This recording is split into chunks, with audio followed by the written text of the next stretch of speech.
যিসকল মা দেউতা তেওঁলোকে জানে আজিকালি যে নিউ জেনেৰেশ্যন নতুন প্ৰজন্ম এই ল'ৰা ছোৱালীবিলাকে এই বস্তুটো ল'ব নোৱাৰে, তেওঁলোকে সুইচাইড কৰে।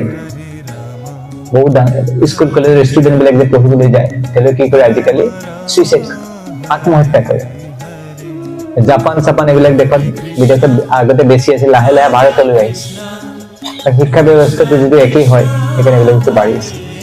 সেইকাৰণে কৃষ্ণ ভক্তি কৰাৰ মাধ্যমত যদি আমি ভালকে কৃষ্ণ ভক্তিৰ অনুশীলন কৰিব পাৰো তেনেহলে আমাৰ মাজত এই ক্লেশ কেইটা নাথাকে।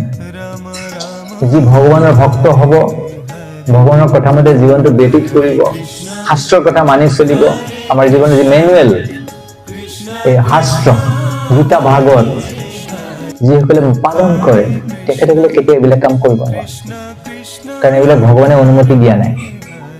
ভগৱানে এইবিলাক আত্মহত্যা কৰিবৰ কাৰণে, ড্ৰাগছ খাবৰ কাৰণে, কাৰোবাক হত্যা কৰিবৰ কাৰণে, এইবিলাকৰ কাৰণে ভগৱানে আমাক পঠোৱা নাই। এইবিলাক শাস্ত্ৰই অনুমোদন নকৰে। স্বৰূপকাৰাৰ্থম ইদম শৰীৰম।